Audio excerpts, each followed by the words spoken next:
Diego Carlos trying to play Dominic Calvert Lewin offside 6 yards inside the Everton half. Yeah. What in the name of Christ? It was like having Amelia Earhart at centre half. He was so lost. What was he playing at? Where was he going to? Like, not only was he in the Everton half, he popped forward from inside their half as well. He sprung the trap. He sprung the trap. Well, do you want to bet against us? That morning sky gave me a look, so I left while you were sleeping. That's all it took. What's the life lesson here? Don't dream. Don't get ideas above your station. Stay in your lane. Know where you are in the circle of life. Know where you are in the pecking order, in the food chain. Don't think you can get anything nice in this world, because you're just going to get crushed. Don't fall into the trap of thinking anything is worth waiting for, that you're going to be paid your dues eventually, because you're not. Just give up. Just give up on it all, because the minute you start thinking the world is going to owe you something, you're going to get slapped right in the face. The minute you start looking forward to a game, like I look forward to this match all weekend. I was really looking forward to this match. I thought the old Villa were going to be back. And what a waste of time that was. Literally wasted my whole weekend, because I wasn't doing anything, but it was like, but the big event of the weekend is still ahead of me. I'm going to be sitting down, like I'm sitting down all weekend, but there's going to be a game of football on the TV this time that I want to watch. And then, like, that became a waste of time, watching that fucking match as well. That, like, Emery has never had a 0-0 in the Premier League, and Sean Dyche comes along and we get... that game was painful to watch, sickening to watch, and we dropped 2 points. That's the way we have to look at it now. We're dropping 2 points. I defended our away record only a few weeks ago. People were making too much a thing out of it, but I have to tell you, our away record doesn't seem so good anymore. We're dropping a lot of points away from home. I remember asking some time ago, how does Sean Dyche get out of bed in the morning? How can he possibly be motivated to turn up to work every day and just simply go in and say, go on hard, hit the ball early, and if we get a free kick anywhere on the pitch, get it in the box. But of course, Colin, what I forgot was maybe he likes the misery. Mrs. Doyle found pleasure in watching a cup of tea turning from dark brown to a lighter brown, and Sean Dyche probably derives the same pleasure from seeing the pitch turn from green to brown, from his players sliding around, cutting it up, and from shitting themselves anytime they're in possession. Like there was a stage in that second half when Sean Dyche was covering his mouth in conversation with Steve Stone and Ian Wone. Nobody wants to see what you have to say on the sideline. Like, nobody wants to get involved in that conversation. Yeah. If I went to the Jacks at a party and came out, couldn't find me mates, and that was the only conversation I'd get involved in, I'd go home. If it was my fucking wedding, I'd go home.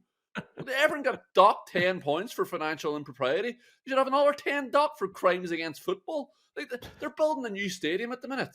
That's not to showcase this. You don't exactly need the Coliseum for this. It's because the steel trusses holding up the roofs are going to fucking buckle with fatigue failure with the amount of balls getting smashed against them by the fucking Everton players. What was that about? Anytime a ball came near an Everton player, they fucking hoofed it out of the stadium. Yeah.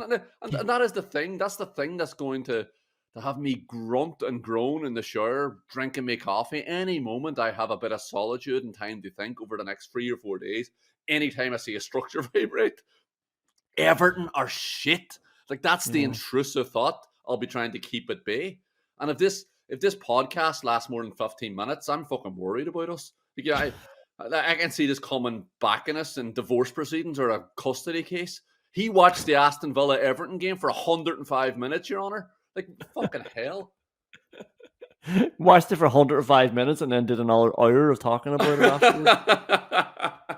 And then 3 or 4 days, you're saying, of groaning in the shower. 2 weeks? We have to wait 2 weeks to get back into Premier League action. 2 weeks of just milling over what might have been, the same way it was at Old Trafford as well. A shit team that we should have gone and just beaten. We were 2-0 up. We could have just put them out of their misery, put Ten Hag out of his misery. But we threw that away. Everton, like you say, no interest. Like, there was so much apathy around the stadium, and for a while it reminded me of lockdown games. You could hear everybody talking. You could hear, and even if it was covering his mouth or not, you could hear Sean Dyche shouting into the pitch. And I have to tell you, covering his mouth as well, it's no secret what Sean Dyche is shouting onto the pitch. It's just about keeping your structure and not getting carried away. Don't get ideas above your station. Well, I think ideas above. They get plenty of ideas above their station with those 60-yard free kicks. They're floating it to the edge of the box. Like, have Everton or Burnley ever scored from this? Like, this isn't just an aesthetics issue anymore. This isn't just about me watching my life ebb away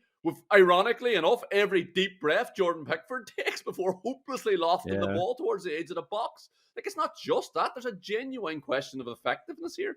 Like, what are they achieving from this? Does Sean Dyche want to score, or do they just want to watch the world burn? Like, is he happy enough knowing how miserable I am watching this bollocks? 100%. I think that's what it is, because I was keeping an eye on him today, and I was trying to see, is he enjoying it? Because I remember you saying, like, what does he get out of bed in the morning for, or what gets him out of bed? And I was looking at this thinking, right, he doesn't even need to be here because they all know what they're doing now. He's not going to affect the game in any way. He's just going to sit back and watch. But I think he does enjoy scuppering somebody who does get hopes and dreams. He enjoys crushing them, and he enjoys standing there trying to drag this game into nothingness. And the crowd feel that as well. Like, it was so quiet around Goodison. Like, those balls into the box, or to the outside of the box, that's a defensive move. Like, that's just their chance to push Villa down the pitch and get the ball further away from their goals, which made it all the more unbelievable how Villa were playing and panicking. Like, you know, those balls bobbling around going into the corner, or somebody coming up there.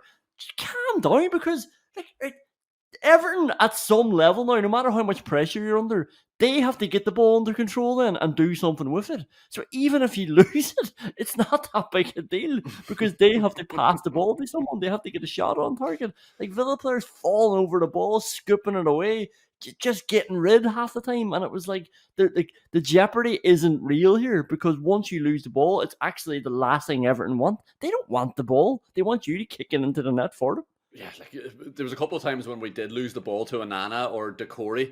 Who cares? Like, no Onana or Decore have the ball 40 yards out and they're trying to find Dominic Calvert Lewin. Like, it's grand. The risk reward is there. Pass the ball to each other. Yeah. And all the more galling because we know how important a goal can be in these games. We talked about it in the Sheffield United match, how it would just change the complete complexion of the game. It would change everybody's attitude to the match. It would change the shape. And if you get the goal, it changes everything. It almost validates. If you get a first half goal, it validates making Ollie Watkins your captain in fantasy football then, because it's going to open up. He's going to get more chances. But what also should have happened is validating the brilliant decision to bring in Alex Moreno into your team. And he takes a chest down and rifles one into the bottom corner. And it was a gorgeous finish. But it's ruled out, rightly ruled out. Bailey's offside. John McGinn wasn't even playing it to Bailey. This was how shit he started this match. It was like he couldn't get anything under control. Every single pass was overhit, miscued, and he tried to play that ball back to Douglas Luiz from this short corner, and he plays it to Bailey by mistake, who's offside. And I don't know what they've taken 4 minutes for to decide whether Bailey's offside or not. It was pretty clear that he was offside immediately. They didn't even look at that. They could have just looked at the foul inside Longley on Danjuma, because that probably would have been given if it wasn't offside. So they should have just looked at that first. Then they started looking at whether Longley was in front of Pickford. Like, number one, Pickford is not going to be able to reach out and stop that. We know that's the case. Number two, it's not relevant. He's not in his way. It wouldn't matter if he is in his way. And it doesn't matter, because the first picture we saw, Leon Bailey, it's so far offside, but such a shame, because Moreno absolutely spanked that, and it was gorgeous. Yeah, it's a great pick out from Bailey as well, and it's an incredible touch and an absolutely unbelievable strike from Alex Moreno.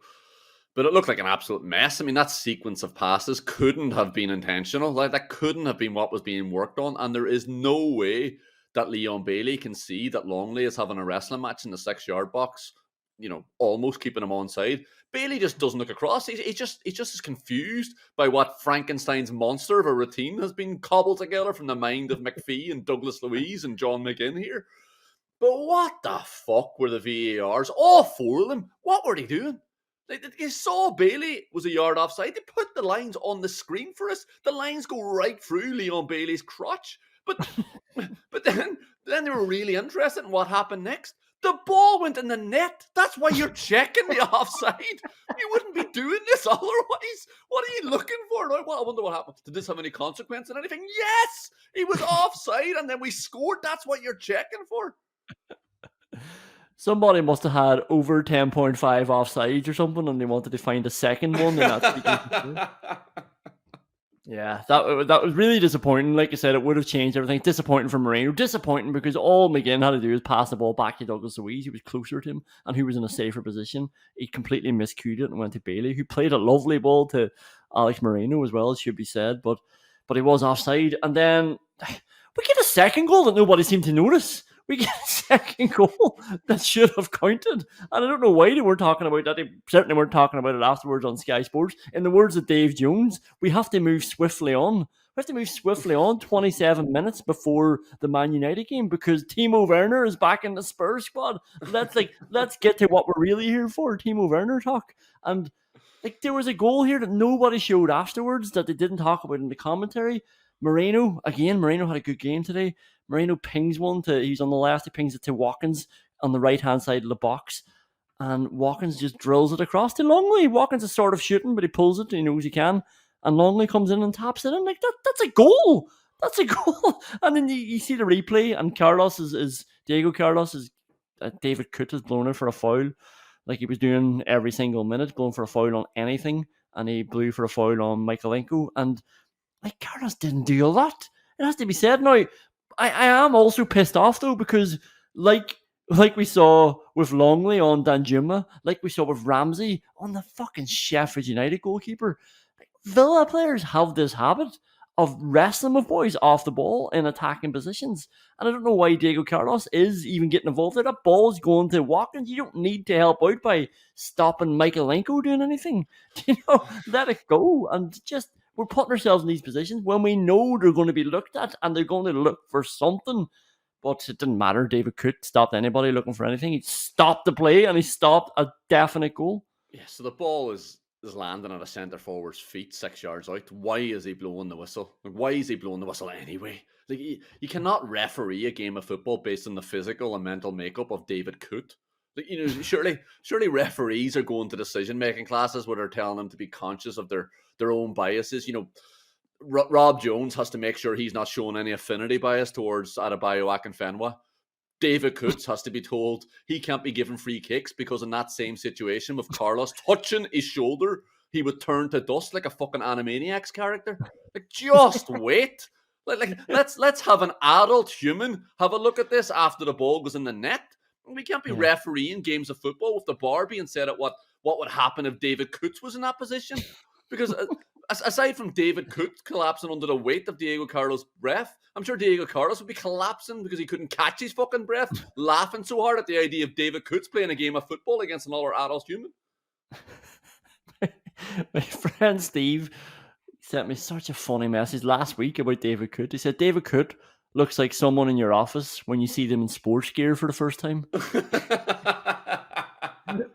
And it's so true. Like that guy cycling home and you suddenly see him in Lycra, and he's such a loser, isn't he? He really does ruin every game. There are a lot of bad decisions given against Everton as well. He just intervenes constantly, and Premier League prides himself on being the most entertaining football league in the world, and they have David Coote running around every week refereeing a game. And if you just looked at every single one of those matches, then you'd see that these games aren't entertaining at all. He's ruining them. He really is ruining them. And I said Sean Dyche comes along to stop Unai Emery's 0-0 or stop his record of not having a 0-0. It's David Coote as well. Only David Coote could drag a Unai Emery team down into this misery. A perfect nightmare concoction. Sean Dyche times David Coote.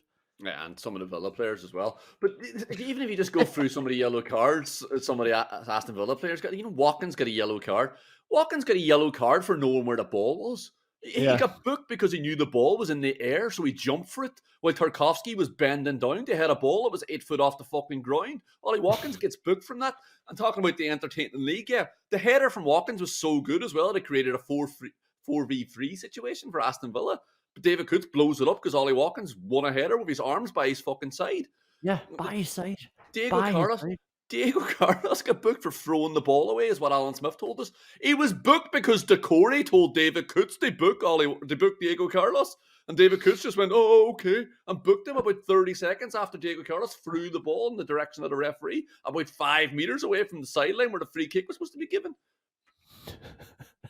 All right, we're set up perfectly for some WhatsApp whinges, so we'll take a break and we'll come back with that. I mean, in terms of week's wages, immediately John McGinn can't keep a ball in play.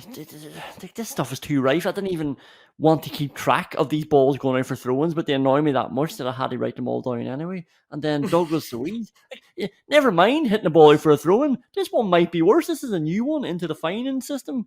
Douglas Luiz can't pass the ball back to Alex Moreno from a throw-in. Like, that's the simplest job. You go get the ball and pass it back and leave the guy who's taking the throw-in with the problem. But that's all your job is to do. Go and get it back to him. But he can't even do that. It just sold him completely short. Lost the ball. Douglas Luiz had a bit of a nightmare today. We'll talk about him a bit later. John Duran's first touch. Jesus Christ almighty. Talk about being fined. Tielemans and McGinn, some nice play, and they slide him down the left-hand side of the box. All he has to do is drill it inside, and he scoops it straight ahead of himself, out of play for a goal kick. Not a shot, not a cross. I don't know what he was doing. He scooped it up for somebody in the stands. And Moreno, the classic, the reason we brought in this fining system, Moreno across, left foot across on the left wing, goes out of play for a goal kick. And the only other fine that I have is Ollie Watkins trying that tight ball to Matt Cash, and it goes out for a throw-in. I mean, even if that was an accurate tight ball to Matt Cash, it's a bad idea to be playing Matt Cash a tight ball in a tight area. But I don't know. He seemed to be blaming Cash, but you don't need to kick it out of play for a throw-in. I'm going to join in and defend your hero, Ollie Watkins, here as well. That's Matty Cash's fault. Ollie Watkins shouldn't be over there. Douglas Luiz doesn't need Ollie Watkins coming in there, and once he is in there, Douglas Luiz can't resist it because he wants to do a bit of fucking Rabanas or something. I don't know what he's playing at. Plays down to Ollie Watkins. And then Matt Cash, just a moron, doesn't realise he can't run. There's no running behind there because there's two defenders with you. And what do you think? What sort of way do you think Ollie Watkins can contort his body there to get that ball to you? He can't pass that. That is the most frustrating thing about a professional footballer, when they can't understand what the boy on the ball can now do. Yeah. The way you running there, I can't possibly give you that ball. You are also a footballer. What would you do in the situation? I'll tell you something. It wouldn't be played down the line to me because you can't possibly get it to me. Why are you playing it there? Absolutely hilarious. You started to saying they were annoying me so much I had to write them down. And thinking about you going to see a psychotherapist. Like, you ever try journaling and then hand that back to him a week later? It's like 64th minute, Ollie Watkins out of play. 72nd minute, Alex Moreno overhead cross. That'd be brilliant, yeah. And then that's, you're right. Like, Matt Cash is getting fined as well. Let's tell the psychotherapist that, like, because we just spoke about this habit that Matt Cash has. He gives and he goes. He just runs. He'll run no matter what. He'll just run. He'll go for the return pass, even if there is no return pass on. So you're right as well to point out Watkins shouldn't be there because he dropped that off to Douglas Luiz, and I was like, right, get back in now. What are you doing? Get in. And yeah. Anyway, the first WhatsApp whinge is Longley is annoying me now. Just the languid style of how he walks and he puts his hands on his hips too often, and it looks like someone who's dragging his arse around in between fitness drills of training or something. You know, looks tired all the time. Looks like, for fuck's sake, can't be bothered with this. He's playing a match. This is the game I've been looking forward to for so long, all week, and he's just there.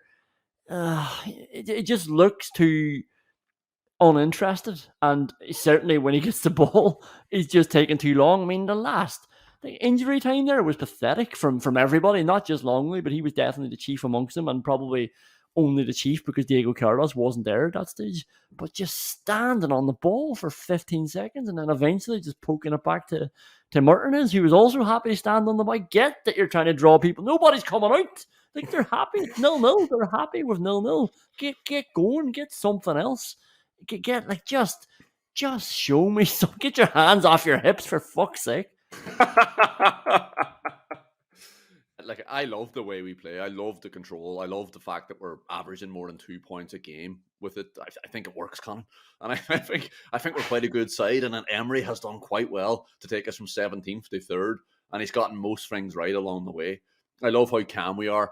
And and that we trust that the chances will come. But sometimes they're not coming, and we need to have a trigger for that. We have to have a plan for how we can increase the tempo, increase the urgency, increase the realization that the team you're playing at are shit. Like I don't know. I don't know if I made it clear enough at the top of the show.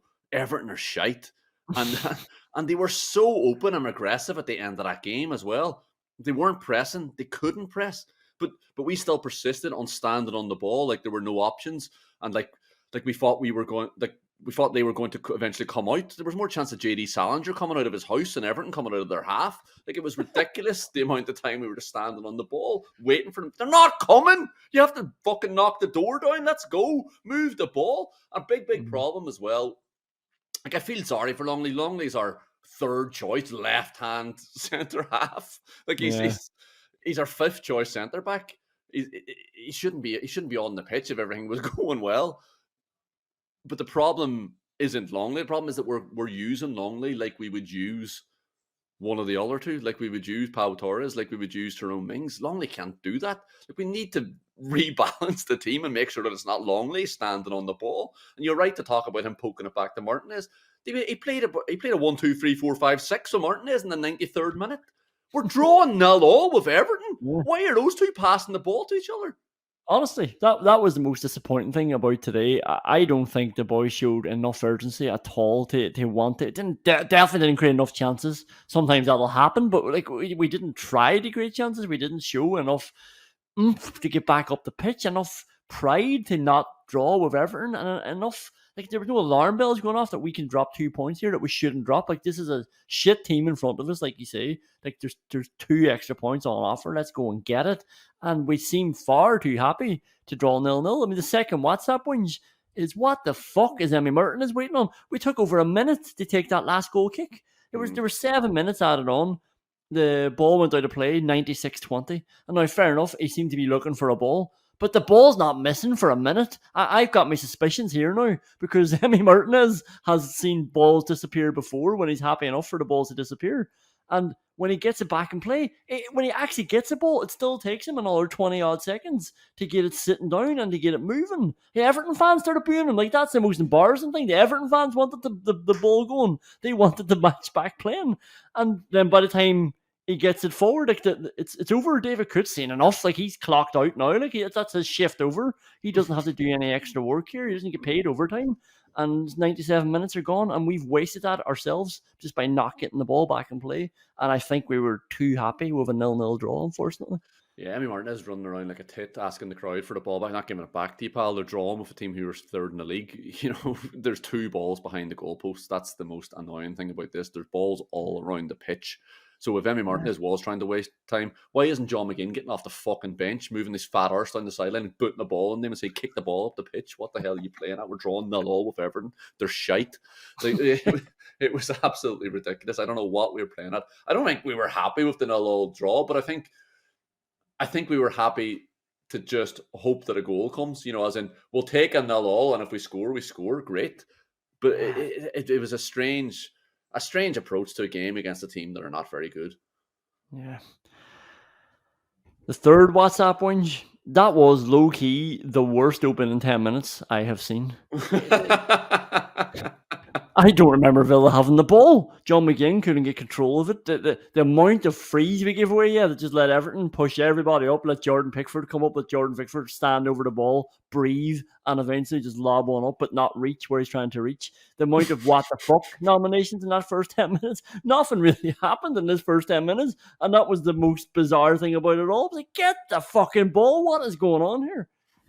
You can always expect whenever you're playing away from home that the home team will be up for the first 10 minutes and might have a bit of pressure.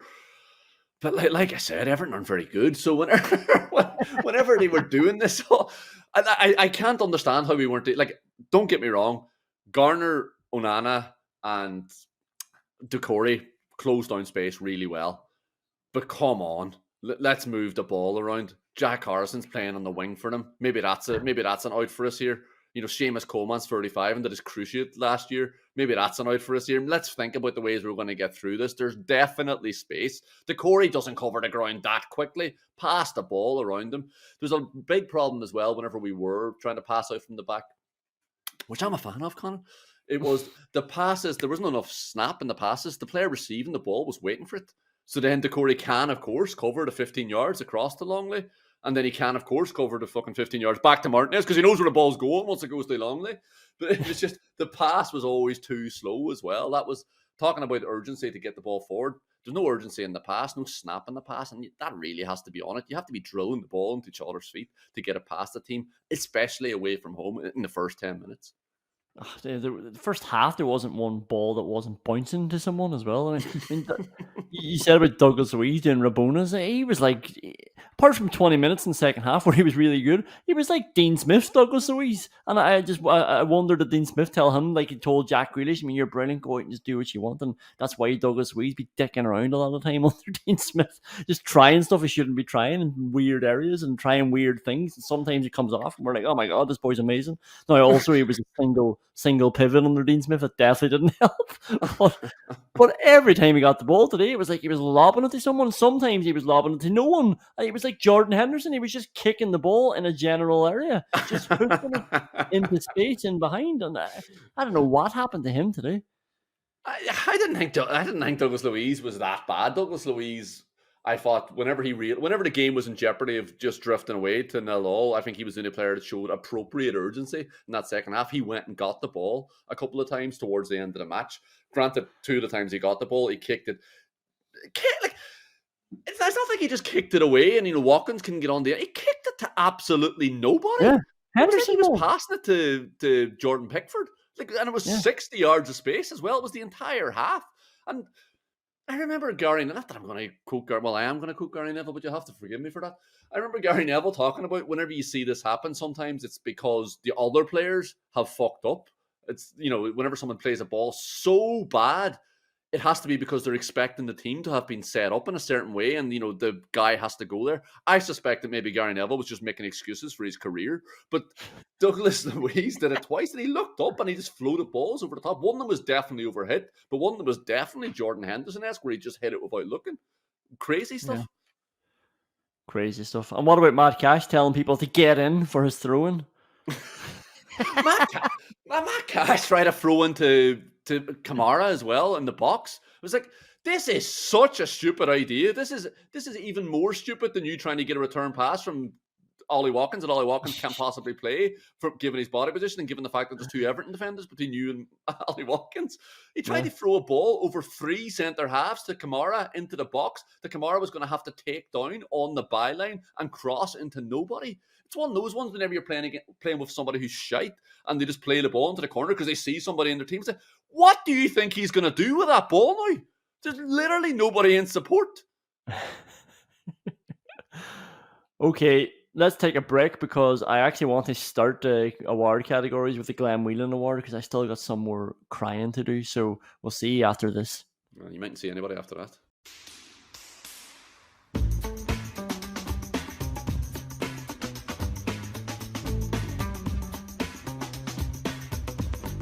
And he was giving out about the instinct to assume that they're guilty.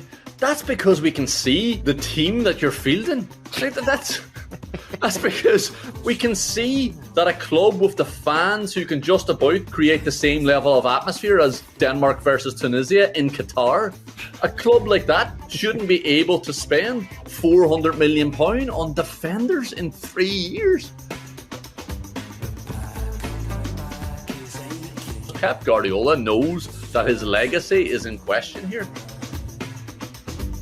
Pep Guardiola is so terrified of people on Twitter to call him Fraudiola. And listen, some of those people have a point. I mean, in his last season at Barcelona, he had Messi running around scoring 73 goals, but Pep led them to second place, 9 points behind fucking eye gouger Mourinho's Real Madrid, and were knocked out of the Champions League by Roberto Di Matteo's Chelsea.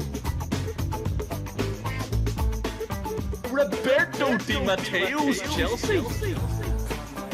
His first year at treble winners, barring they were beaten 5-0 by Real Madrid in the Champions League. They don't even win the double in his second season. Oh, but he played Philip Lahm out of position. You know who didn't play Philip Lahm in midfield? Treble winner Jupp Heynckes. Do you know who had to play Felipe Coutinho in midfield? Treble winner Hansi Flick. Roberto Di Matteo's Chelsea. Bayern Munich have won the last 10 titles. It doesn't matter who the manager is. Niko Kovac won the double in his only full season. He was hounded out by November the following year. Do you know who he's managing now? Of course you don't! He's just some manager. Any manager who took over and won the double. It's not a league, it's a fucking procession. Bayern Munich literally take the best player from the second best team. From the second best team in the same league. It's insane. They signed Goetze in Pep's first year. Then Lewandowski the following year.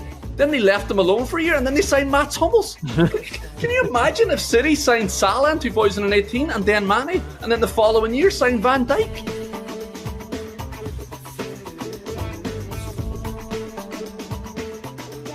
The Bundesliga is a fucking joke. And regardless of how good a coach Guardiola is, no matter how well he's taken Cruyff's template and superimposed better players onto it, anyone could do what he did at Bayern, as demonstrated by the fact that everybody has.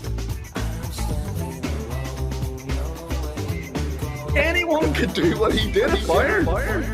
Everybody has.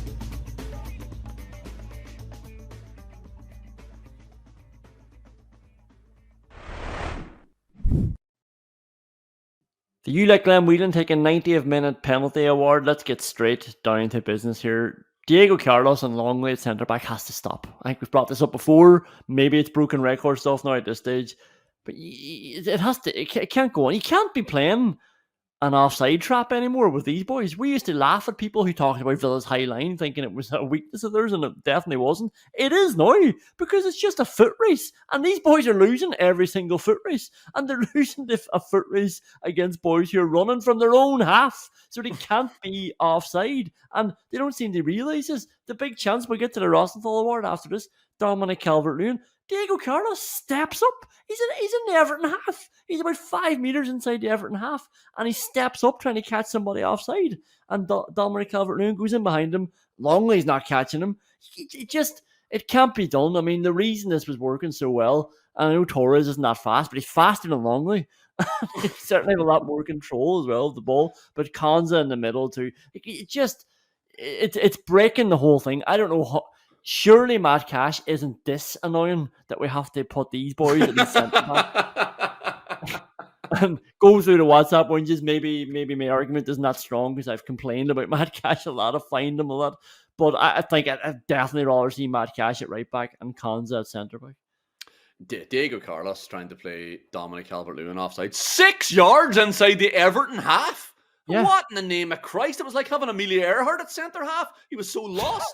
What was he playing at? Where was he going to? Like, not only was he in the Everton half, he popped forward from inside their half as well. He sprung the trap. He sprung the trap from the Everton half. It was absolutely insane. I've never been happier to check and see that it was a number 9 that was bearing down 1-on-1 before goalkeeper. But Christ almighty, what was Diego Carlos playing at? Maybe that was it. Maybe Diego Carlos is thinking on a different level to the rest of us, Conan. Maybe he thought, I have to give Dominic Calvert-Lewin so much space here that Onana has to play him the ball, because I know Onana doesn't want to play Dominic Calvert-Lewin the ball, but I'll make it too hard to resist so we can get the ball back whenever Dominic Calvert-Lewin misses.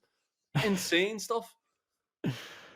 The second nomination for the You Like Glenn Whelan taking 90th minute penalty award. I'm being wary of breaking records, but Alan Smith absolutely nailed it on co-commentary, talking about Villa's corners going short all the time. And he didn't realise that he nailed it, but he said maybe they'd have a want to sling one or two in, let the likes of Tarkowski and Bramthwaite and Dominic Calvert-Lewin head them clear. I was like, yeah, that's exactly what will happen if we swing more. You've gotten to the crux of it here, Alan. Well done. The possession stats were on the screen in the second half as well, and Alan Smith says, yeah, not really much between the sides.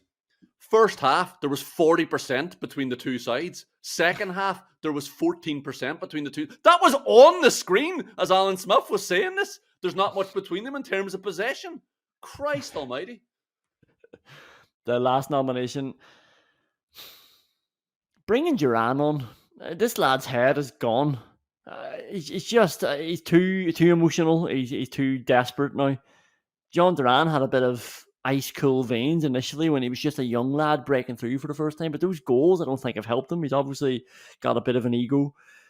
Emery's been talking openly about his attitude progressively getting better, which is a concern anyway. I know he's young, and it's good that your manager wants to work with somebody like that rather than just, throwing a 75 million pound winger out of your club, sending him back on loan to Borussia Dortmund. But it's good that your manager will look for ways to coach these boys and things like that. But Duran, I don't even like the sub anyway because I don't like Duran and Watkins up front together. But it doesn't work. They're not working together. They can definitely both have moments together, but it's all separated. Duran, I don't think really works in the team unless he's just the spearhead of a one-man attack and people sort of working around him.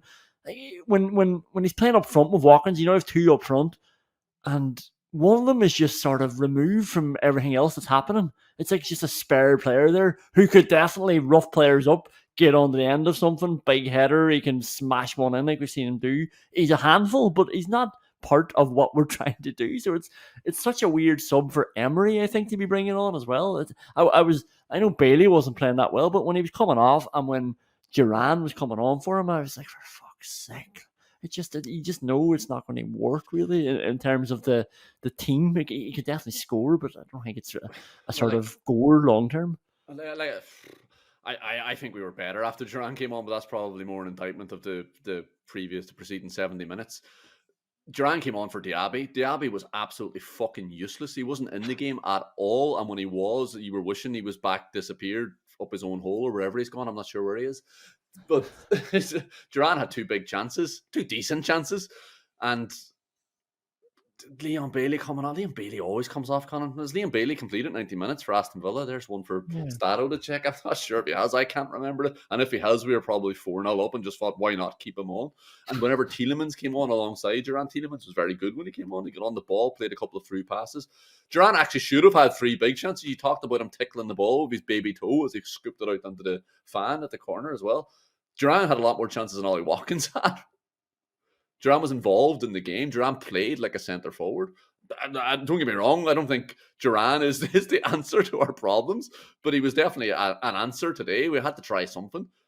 Yeah. Maybe you're onto something. I'll think about it. But let's get to the Ronnie Rosenthal Award. See how logical you're feeling after I read out these.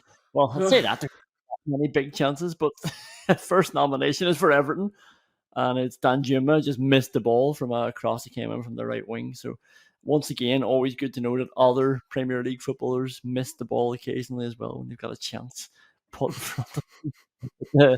I suppose the first Villa big chance really. I know Watkins had one save, but this one was the Bailey right-footed save. It was Pickford obviously made the save, but Watkins did well, got him behind, I don't know if it's a shot there. He's pulled it to the other side of Pickford anyway. Once you get Pickford running, like that's a really good tactic because all sorts happen when you see him sprinting around.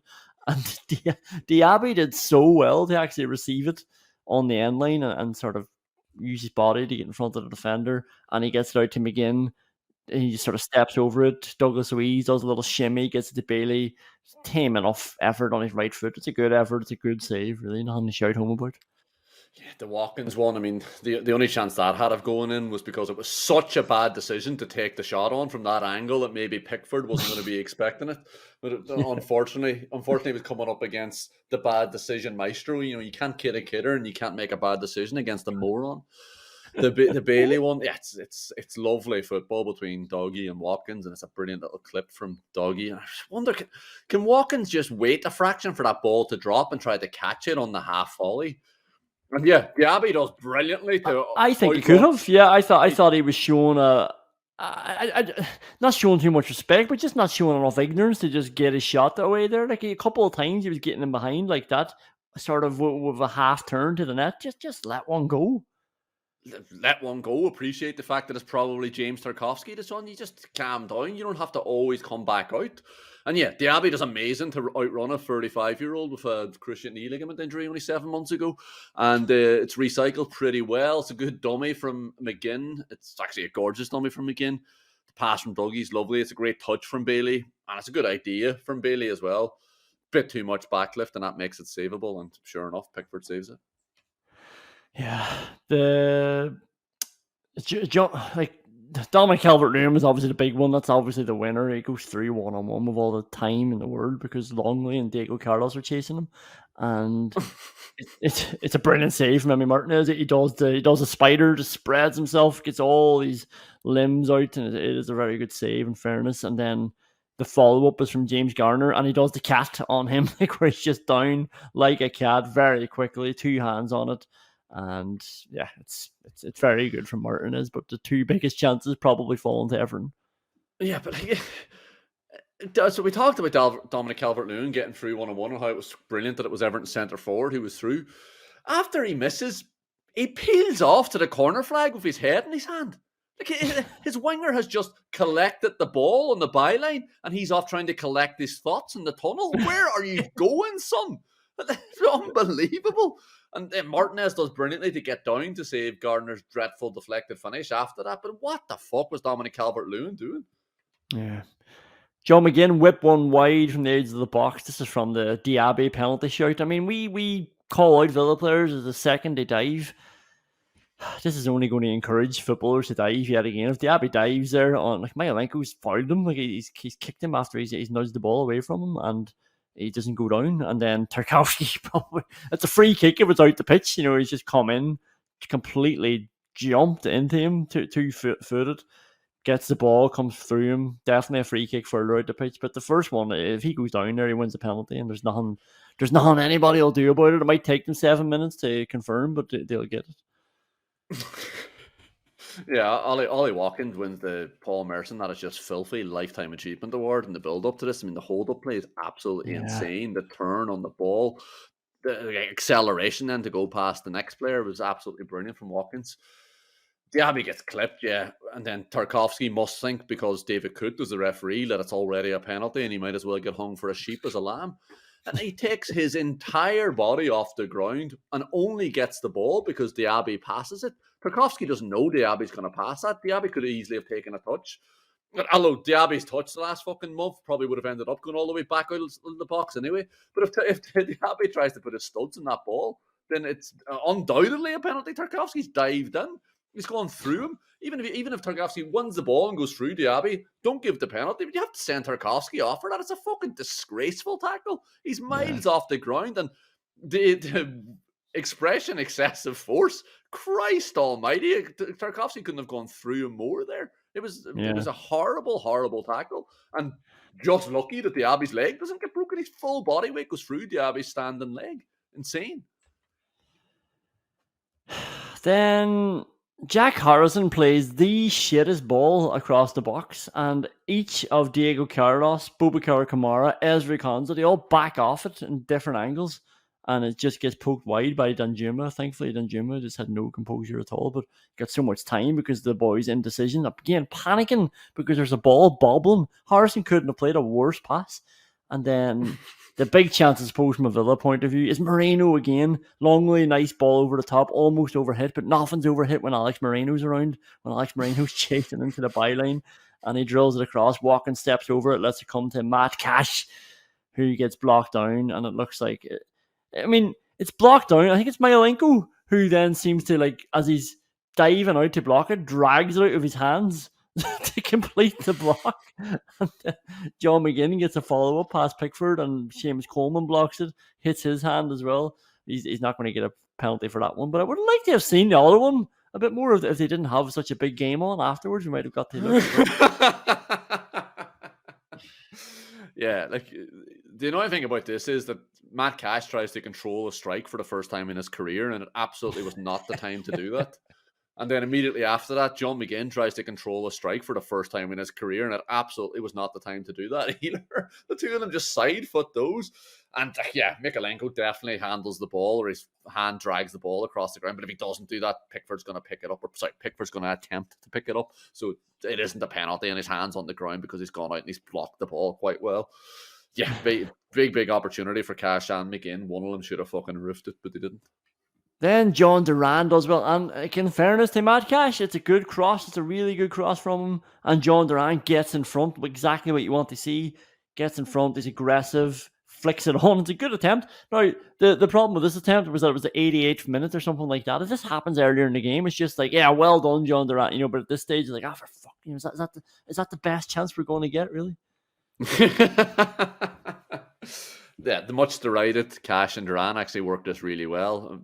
Ollie Watkins probably overhits the pass out to Cash, but that gives Cash time to look up because the fullback hasn't gone out that far. And it's a great run from Duran. You can see Duran's at the back post and he points into the front post and he gets there. It's a really difficult finish. He actually does quite well to nearly get it on target, but he's not going to score from there. He probably runs too far past the post. But brilliant ball from Cash. Great run from Duran. Really good effort from the difficult position he put himself in. Yeah, I think the Moreno cross to John Duran at the end, it just sort of summed up how potent we actually really were. Just, you know, it's fine, like it's the only thing it was on the cross, but if John Duran's going backwards, too far out, the cross is too floaty, and it's a nothing header. But like that was it. Like, that was the last of the chance. John Duran coming across the defender, trying to flick an outrageous one to the tightest of angles at the other side of the net was the best chance we got in the after the Matt Cash block. Yeah, lofted cross and backtracking. You're having a hope of scoring from that. Yeah. The Peter Lincoln What the Fuck award. Emi Martinez to Douglas Luiz immediately. Onana's in on him. Martinez gets clattered. It's just sometimes he's inviting this stuff onto himself. This was the thing as well. Like you're right to talk about, you know, Everton aren't going to come out and they're not going to press and stuff. But like when they did press, we were good. Like, I feel like Everton could have gotten more joy. You did point out that Onana and Decore were good at closing down the space and things like that. They really were. Like we were shit. Like when they did put a bit of pressure, we got caught in our corners so often. Maybe they just didn't like it because we were finding Watkins over the top then and we were getting a bit of space. But I was thinking it's just not exactly what we wanted. We always said, we're not good when teams play a low block against us. Here is a team pushing up the odd time, and we were losing the ball routinely, and it started with this Martinez to Douglas Luiz exchange. The Martinez, Douglas, it's moronic. Like the only pass that's on for Luiz is back to Martinez, except this time, after the pass back to Martinez, we'll have Onana breathing down his neck. Like it's such a stupid pass. I think it's so bad. I'm wondering if Martinez can actually see Onana. And if Emi Martinez can't see Andre Onana behind Douglas Luiz, we need to hire a club optician. Never mind a fucking tactician. But there was a really, really stupid pass. But the problem with the fact that Everton were pressing quite well, which is what we wanted apparently, because we were standing on the ball for so long trying to suck them in. It's the pace of the passing after that. It's the fact that we're rolling it back to Longley's right foot. Then he has to shuffle it onto his left to play a pointless pass back to Martinez, for Martinez to play it to Luiz. Everton gave us what we wanted in the first 10 minutes, and we just bottled it.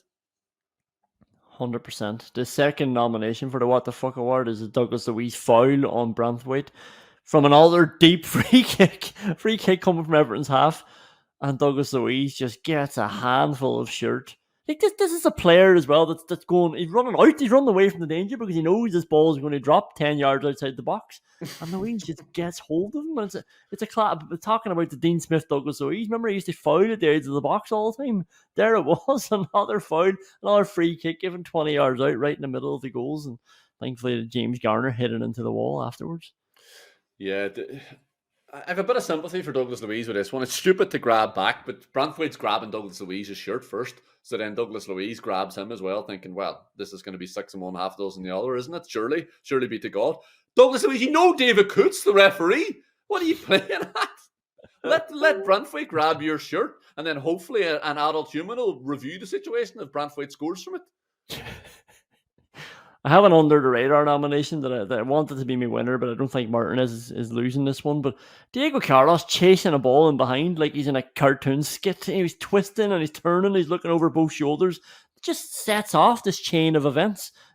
He's got time again, but again, maybe he just doesn't back his pace. I certainly wouldn't be. And Diego Carlos gets it inside to Kamara, who then has to poke it to Bailey, and it's blasted towards Bailey, who now has to drill it back to Conza. Nobody's got the ball under control. Conza loses it then because he receives under so much pressure and doesn't get one of those passes, one of those nice passes that you're talking about, and we end up conceding the corner.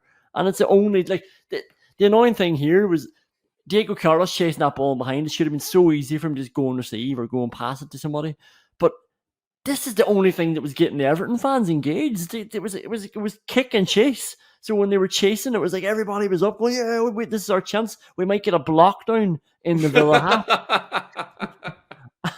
And the way Diego Carlos was going on, it was feeding into that as well. Just a nervousness, and it was spreading through the team. And that was that was the thing that really lit the fuse in my head about how bad Everton are. There was a ball that was played over the top, and Konza was just leisurely walking in towards it because he was under no pressure at all. But I can't even remember who it was. Like maybe it was Danjuma. He kind of moved towards Konza, and the Everton fans started getting excited. They started salivating. Like, come on, this is it. We're up. We can force Aston Villa to concede a goal kick here or to win a goal kick here. Was that mad stuff? Terrible. Yeah. I don't know what they were so excited about. And I know Martinez is definitely going to win. But before we move off to what the fuck, where Jordan Pickford going out to right back when he was third to the ball. There was one floating over the top. Moreno and Seamus Coleman were going after. Moreno even pulls out of it because Seamus Coleman's definitely getting there. But the Everton goalkeeper and captain, up until Seamus Coleman just came back, goes sprinting out after the ball. It was mad stuff. It was such a bad decision. You have to wonder, was Pickford thinking, third is good, third gets you on the podium, I might as well get out here in third position. Mad stuff. You know what's sad about that is that nobody seemed to be, like Seamus Coleman didn't give out to him. Nobody looked at him to say, what the fuck are you doing? Just accept this from Pickford. They just know they're going to see this green flash appear in their peripheral vision every so often. Let's do the Weimann meter, and we have to talk about Andy Weimann. Like, this meter is called the Andy Weimann I Can Never Hate You meter, and Andy Weimann is being linked with West Bromwich Albion. And we're just going to have to keep an eye on that, because I do not ever foresee a day, or I never did, of Andy Weimann going down in his own meter that he started. So, well, it certainly can't be called the Andy Weimann I Can Never Hate You award, because we will undoubtedly hate him once, if he does, in fact, move to West Bromwich Albion. So it's either change the Andy Weimann I Will Always Hate You award, or change it to the Ollie Watkins I Could Never Hate You award. It cannot possibly retain that title in its entirety. I'm happy to change it to the Andy Weimann I Will Always Hate You meter, because, you know, some people go down as well, and they'll be going down because we hate them. Yeah, but he's definitely blurring the lines now as well, because this is more... I've got Diaby here as a question mark for going up. Like, this is how blurred. This is the blurred lines that Andy Weimann... I bet just because he chased back after a corner was fucked up, and then he ran back and got there first. Is that what it's for? I'll just read out my notes word for word. Diaby really good at defending from our attacking corners. And I have to tell you, that's not a great endorsement of Austin McPhee's corners. That Diaby's very good at defending them, our corners. Yeah, £50 million well spent. The weird thing about a lot of our corners today as well, I know Alan Smith wanted us to swing it in so that Tarkovsky could head it away. But the fact that for the corners, for these short corners, we had our two best strikers of the ball going out there. Why are both of them out there? Yeah. Like, you don't need... It doesn't need to be Douglas Luiz rolling it to Leon Bailey. Yeah. Anybody in the team could do that. Like, Longley could do that. Carlos could do that. It doesn't need to be Douglas Luiz. We had Douglas Luiz at the edge of the box so he can affect the game. He doesn't need to be standing out at the corner flag after giving it to Bailey. By the time Longley gets it back to Douglas Luiz, a half-time whistle.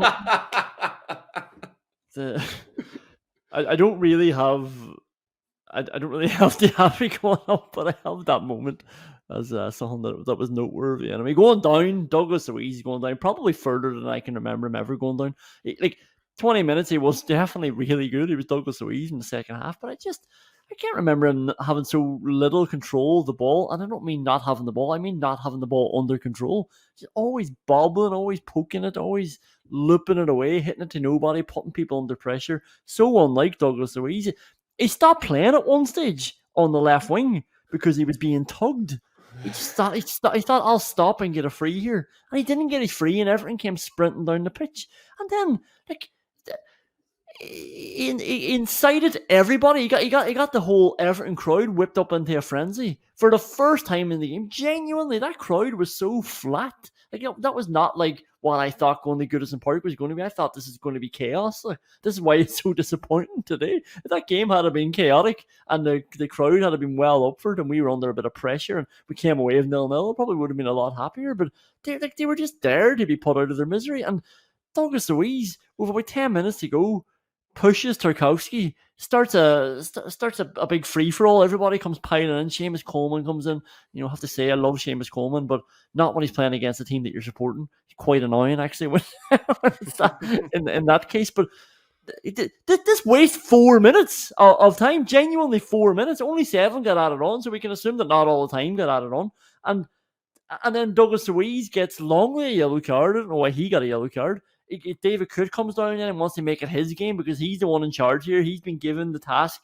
He's been given the administrative task of overlooking this match, and he's not going to let anybody try to take that away from him. And Douglas Luiz gets the crowd going. He gets Everton going. He gets Sean Dyche going. He gets Seamus Coleman going. Everybody's going now because he's pushed Tarkowski. And why? Because Tarkowski did exactly what we're just talking about. He blocked down an Alex Moreno clearance and Villa won a goal kick. Yeah, like most of the things you said there were absolutely spot on. Douglas Luiz, even if it was only 20 minutes, that was the only 20 minutes of quality we had from anybody on the pitch. So for Douglas Luiz to go down, despite the fact that he had that, seems a little bit off colour to me. Like, Douglas Luiz was definitely our best player, even though he was way below Douglas Luiz's standards. I didn't play for 70 minutes, like you said. That one where he just stood in the byline, I think he started that by saying it was such an un-Douglas Luiz performance. That was Douglas Luiz's performance from 3 or 4 years ago, getting tugged and then standing there. Ollie Watkins had to fill in for him. Ollie Watkins was then chasing back like a dog into midfield to try and play defensive midfield for Douglas Luiz because he was like Jack Grealish was back playing on the team. Luckily, Ollie Watkins hasn't forgotten the Jack Grealish days. But that corner flag incident, I mean, Christ, talk about giving Everton everything they wanted. Like, especially Seamus Coleman as well. We Donegal out is just looking for a bit of lip. Like, we might as well have offered him a plate of spuds and a road with too many bends and not enough police on it. I mean, what the fuck were we playing? That's exactly what Seamus Coleman wanted. Exactly what Everton needed at that stage of the game. Yeah. You mentioned Jack Grealish. Actually, we can take a quick detour. Jack Grealish is going down on the Weimann meter. Jack Grealish, not that I want to make this about Jack Grealish, but there is a reason for this. But I did notice that he put in his Instagram stories last night. You know, he's riding Kevin De Bruyne again, as is his want. But I mean, Jack Grealish watched 2 wingers getting subbed off during that Man City win at Newcastle. He wasn't one of the players coming on to replace him. Now Oscar Bob and Kevin De Bruyne are ahead of him in the pecking order, but he's still posting away. But anyway, the point is Ben Foster was interviewing Jack Grealish on Prime. It wasn't on the Fozcast. And Grealish, I mean, it sort of just, it confirms everything you knew anyway, but he was saying that he can always hear Pep's voice through everything. And it was so funny because he wandered down a corridor that was slagging the Man City fans because he said, I don't really hear the fans, you know.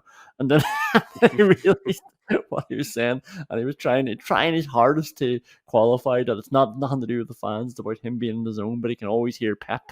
But he knows Pep's only shouting at him to give him good advice, so you got to listen. Anyway, he went on. This is why he's going down on the Weimann meter. The Foz was asking him, you know, what's the best strikers you played with? I mean, you've played with Kane, you've played with Haaland, and Grealish said, I've played with some unbelievable strikers. My ears perk up, speaking about meters. And he said, I've played with some unbelievable strikers, Kane and Haaland. Gabby Jesus, when he was here. Riyad Mahrez, one of the best players I've ever played with. I've played with some unbelievable strikers. Well, he does have an encyclopedic knowledge of the sport. You're talking about Man City not bringing him on. Man City needed a goal. They were 2-1 down, actually, at one stage. They needed 2 goals. They're not going to bring on a fucking left back. Why would they bother bringing on Jack Grealish in that situation? But, like, yeah, Jack Grealish saying Gabriel Jesus, so I'm not surprised. Gabriel Jesus is just as effective in terms of output as Jack Grealish is for Man City. Of course, he's going to name him. He's his fucking idol. He doesn't score, doesn't assist either. He did say he was talking to Conor Hurahan when he left, or when he was leaving, and he was like, I'm going to get so much goals and assists. Imagine what I got at Villa. What will I get here? And obviously didn't. He said, because he said part of the reason for that is when he gets the ball at Man City, as soon as he gets it, there's 2 players on him. I was like, this boy has forgotten. This boy needs to go back and watch The Lion King when Simba is out wandering the wilderness and he sees Mufasa in the clouds, and Mufasa comes down to say, "You've forgotten who you are. You must remember who you are. Remember who you are." He's forgotten. He actually said the words, "I even think I can do more, you know." It's like, yes, you fucking can. Yes, you can. Yeah, he can either watch The Lion King or he can watch Aston Villa highlights from 2019 to 2021 when Jack Grealish was the only attacking player that we had. Like, you know, he doesn't have to go for a cartoon, Connor. Remember. Ezri Konsa's going up, right? Not just because of Unai Emery's interview. I assume everybody's seen Unai Emery's interview. Just go check it out if you haven't. It's doing the rounds. Speaking about Ezri Konsa, about some games he was good, some games he wasn't. As when he came to Villa, he was analysing all the players and he's tasking Ezri Konsa every time, and he keeps improving every time. And now the challenge is for Ezri Konsa to be a leader for the club and to lead everybody around him and to drag them up and to push the club onto the next level as well. Like, that's the challenge he's setting him now, not just, you know, be a better centre half. Now he's got the consistency. Now can you drag us to the Champions League, please? But yeah, I'd say he was pretty consistent again today. Yeah, he was. Yeah, Ezri Konsa is one of those players. I'm sure Unai Emery, like the rest of us, was looking at Aston Villa, and you can just see the quality of the player. I mean, this isn't a difficult thing to do. It's even when Ezri Konsa wasn't playing well, same as Douglas Luiz. When Douglas Luiz wasn't playing well, the frustration is because you know what they are, you know what they can be. And I'm sure Unai Emery was well aware of that. He was just watching Ezri Konsa struggle for a really, really poor Aston Villa team for over a year. That was the issue with Ezri Konsa. It was nothing to do with Ezri Konsa's ability. Yeah. Alex Moreno's going up. I thought he was the best player today. Maybe Martinez deserves to go up despite his what the fuck, because clean sheet, couple of big saves to keep it that way as well.